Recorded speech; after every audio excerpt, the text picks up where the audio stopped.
Shalom. Think about it Thursday, man. Let's get straight into it.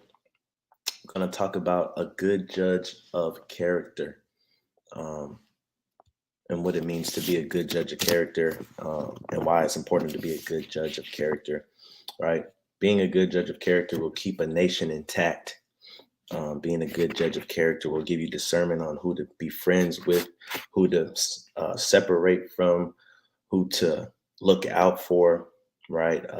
Who has your best intentions in mind, right? So we got to be good judges of character, right?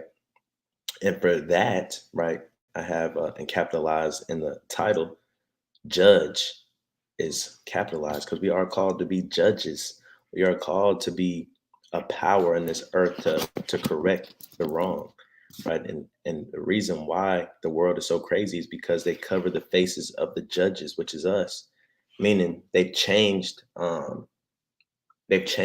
role, right? Our role was once to judge the earth, right? But now, because we're at the bottom of society and we want to be strippers, gangbangers, thugs, and podcast speakers, we want to be everything under the sun except for judges.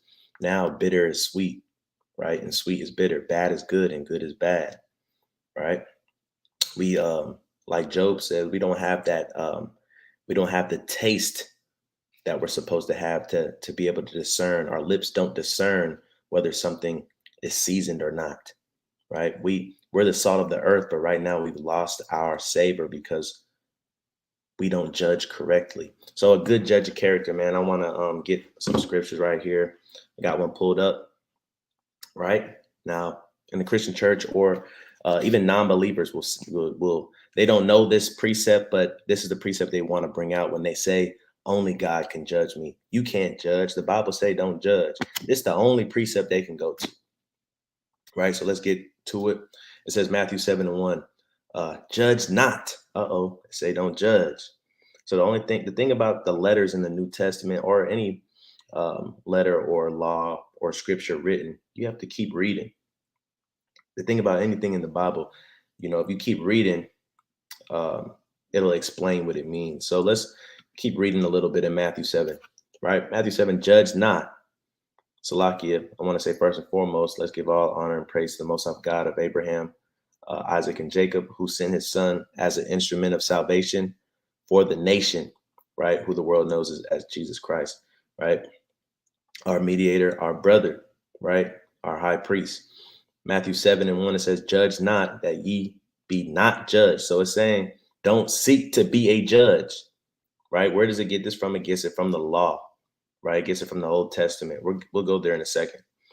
It says, judge not that ye be not judged, meaning don't seek to be a judge. A lot of time, them judges that are appointed, they didn't want to be a judge, right? But it was always in their nature from birth, according to God's election, that they would be a judge. Solomon didn't want to be a judge, right?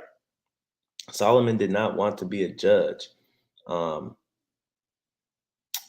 but we'll get to that too. All right. I was trying to figure out in my head how I wanted to go about this, but we'll just, we'll go chapter by chapter, right? We won't jump around.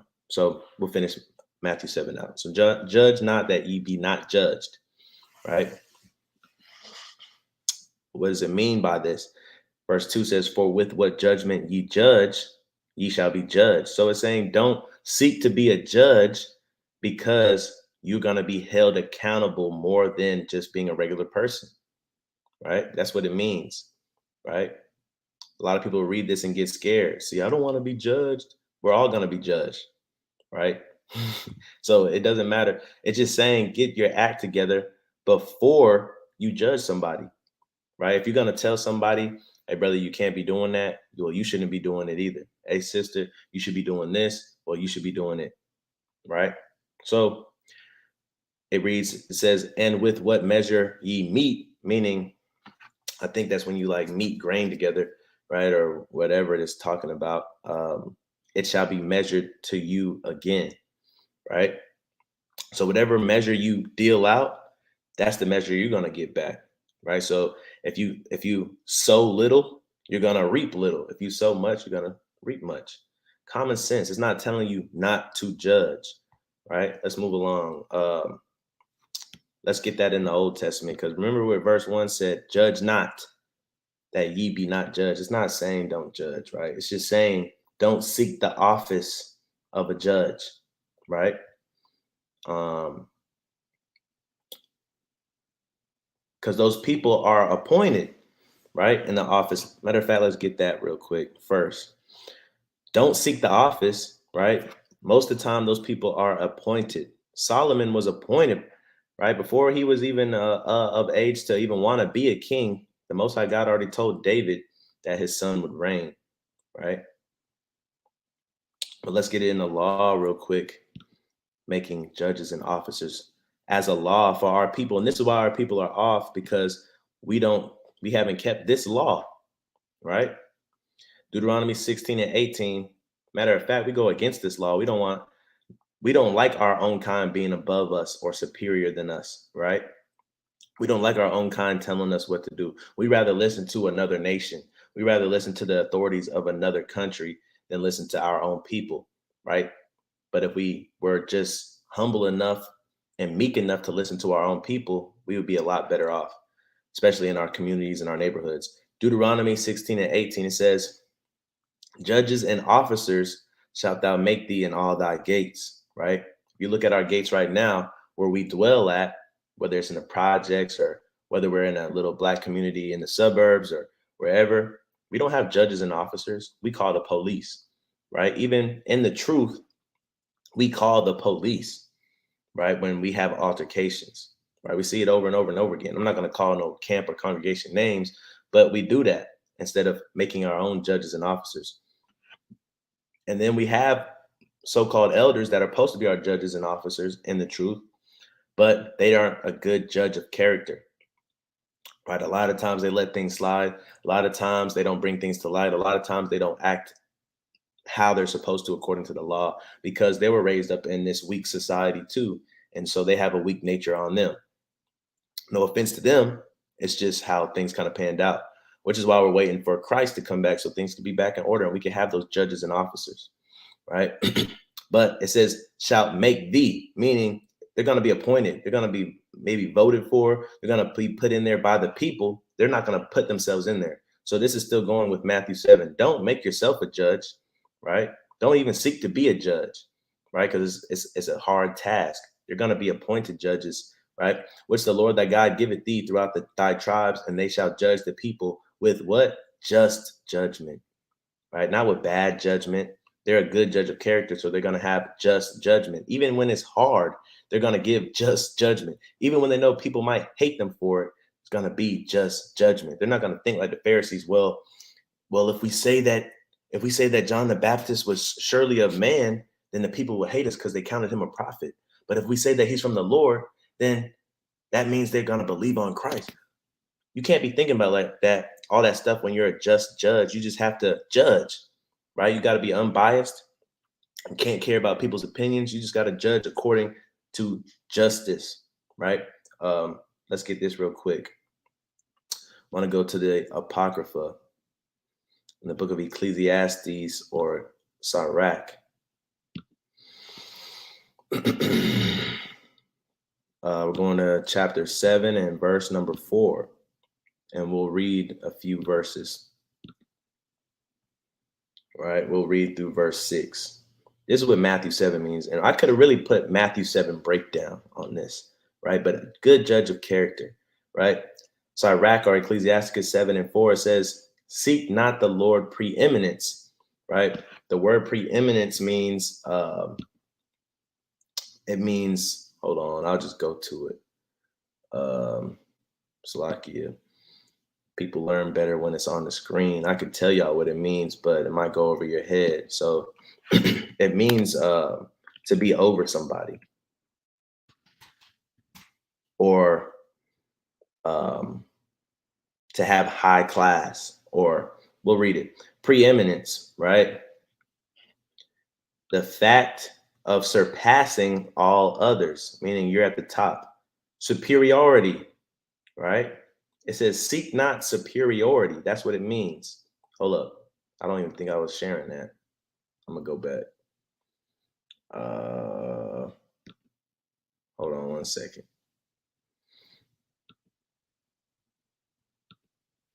All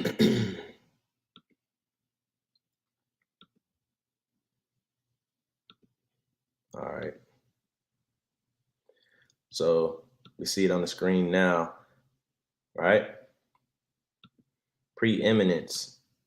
It says the fact of surpassing all others, superiority. So when we read the scripture in Ecclesiasticus 7:4, it says, seek not preeminence, seek not superiority. Don't look to be over somebody, right? So that's what Matthew 7 is saying. Judge not, right? Don't seek to be a judge.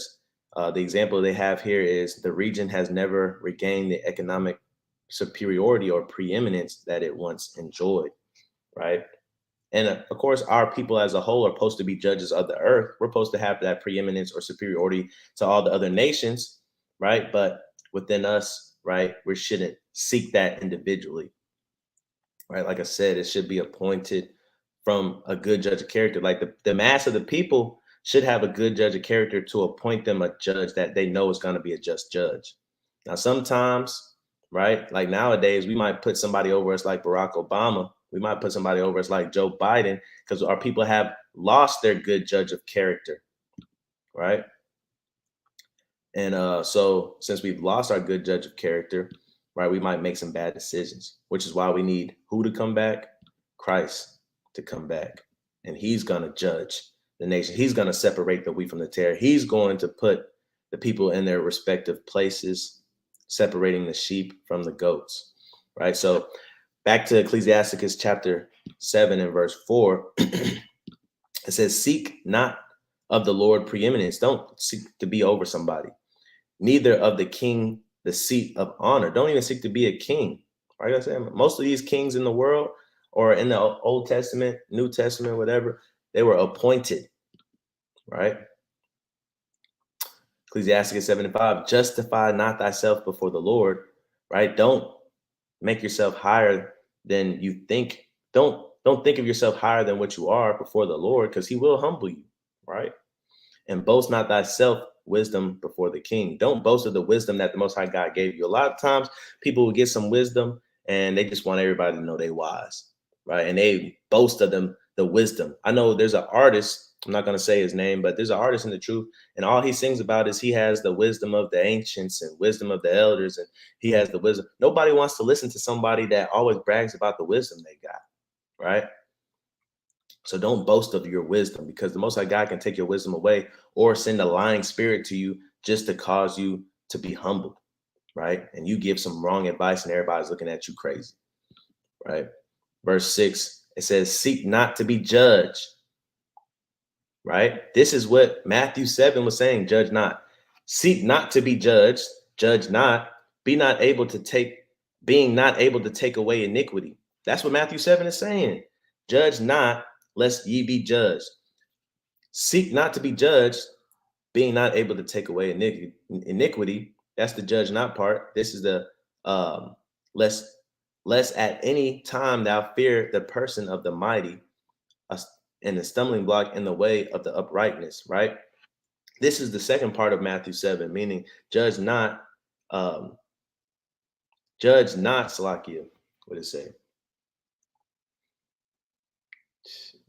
It says, judge not, Salakia, man. Matthew 7:1. It's escaping my mind. Judge not. I think it says, lest ye be judged.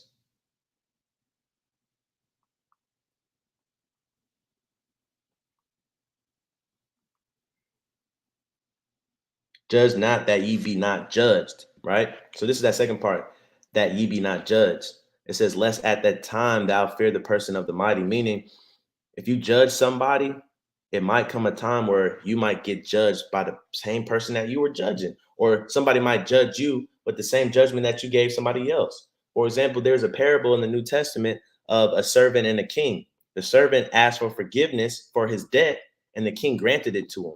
But the servant didn't give his own brother um, forgiveness of his debt. So the king ended up putting that brother in prison, I believe, or sentencing, giving him a sentence because he didn't treat his brother how he was treated, right?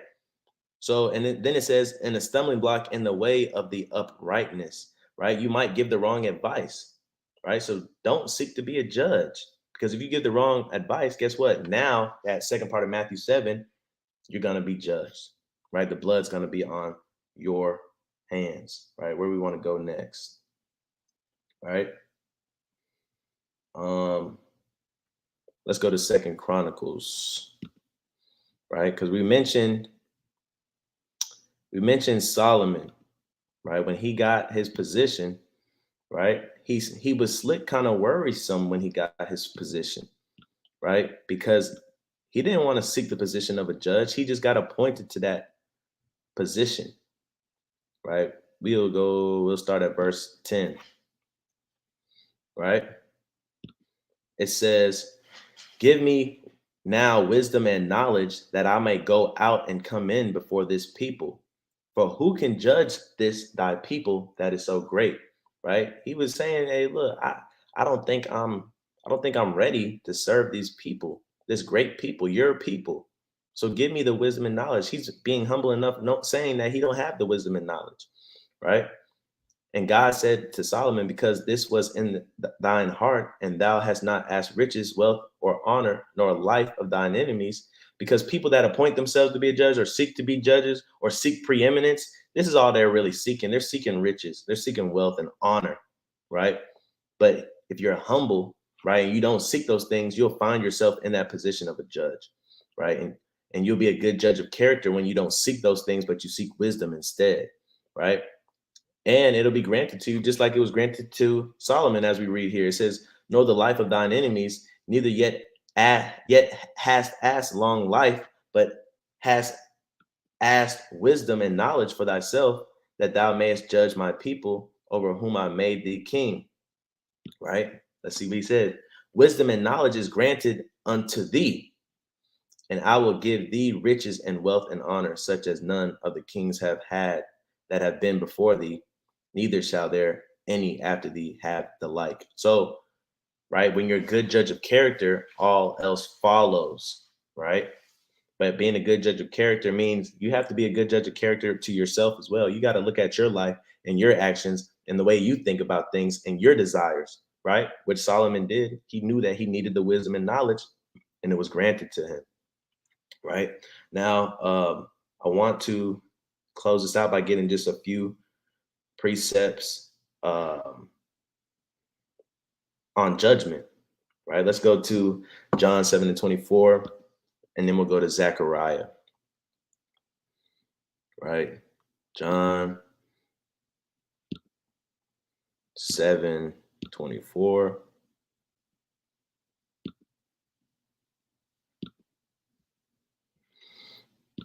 Right? This is what it means to be a good judge of character. It says, "Judge not according to the appearance, but judge righteous judgment." That word appearance there is talking about their status, it's talking about how they look, it's talking about their popularity, it's talking about everything that it may appear in the flesh to be.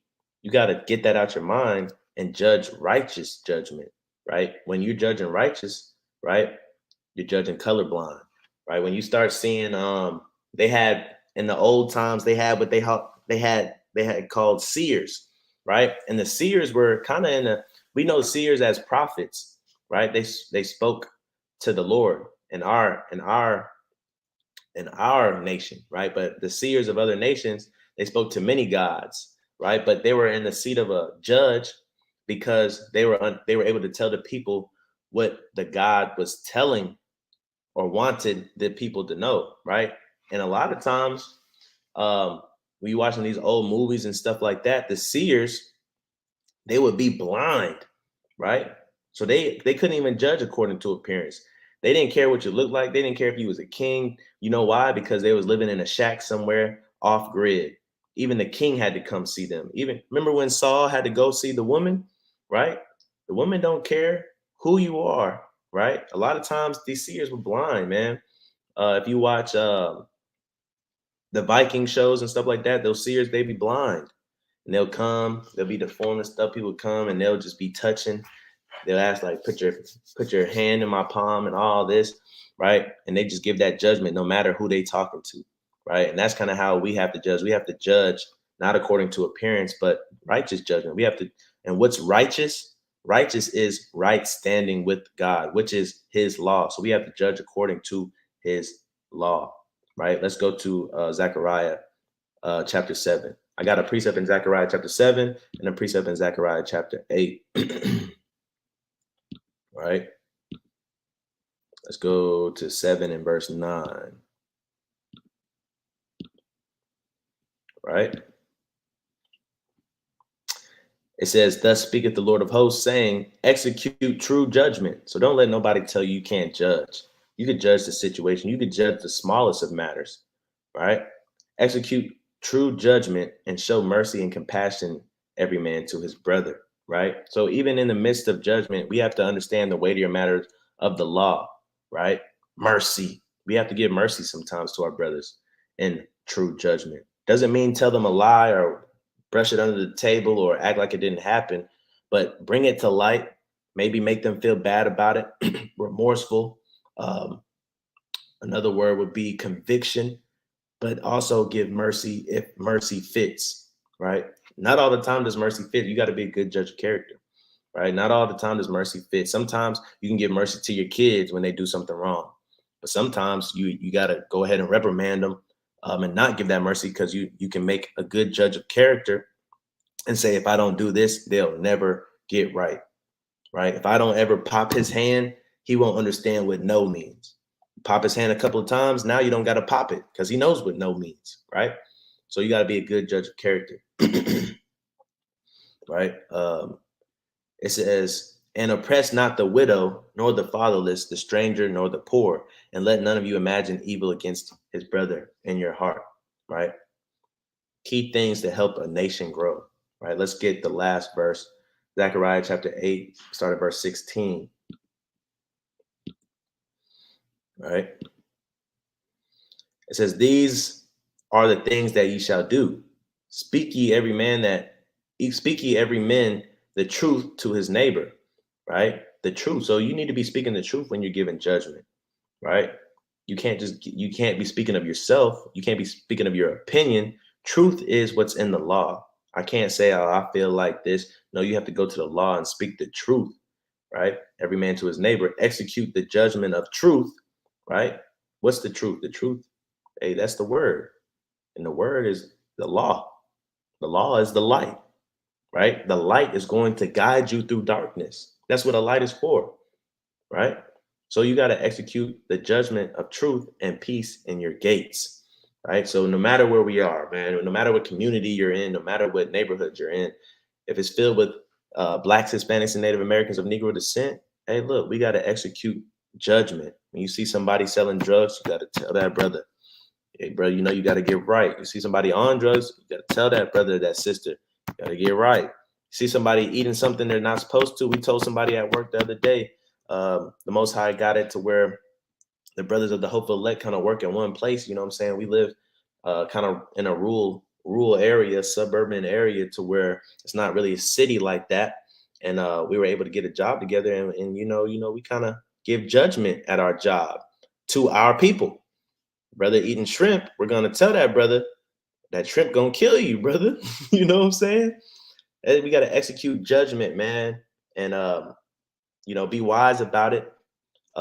Make sure it's in our gates.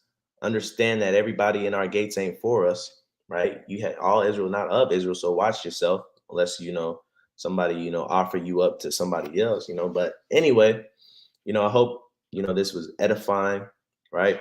Um, Swimmer Digest, Brother Denal in the building says James 2 and 13. Let's get that real quick. In the book of James, the first couple of chapters in James, man, really hone in on judgment and discernment and righteous, um, being uh, Salakia, being a good judge of character, right? Uh, he said 13, right? Judge 2 and 13, for he shall have judgment without mercy that hath showed no mercy, and mercy rejoices against judgment. For he shall have judgment without mercy that hath showed no mercy, and mercy rejoiceth against judgment. So, meaning, a mercy is a weightier matter in the law. All right. That mercy is going to sometimes perfect your judgment, right? Sometimes if you don't give mercy, guess what? That mercy is not going to be shown to you. Same thing with judgment in general, right? The way that you judge, that's how you'll be judged, right? So the con, that's a good precept for that. But other than that, man, wrapping it up, I'm your brother Azrael, hopeful elect. Been another Think About It Thursday. Shalom.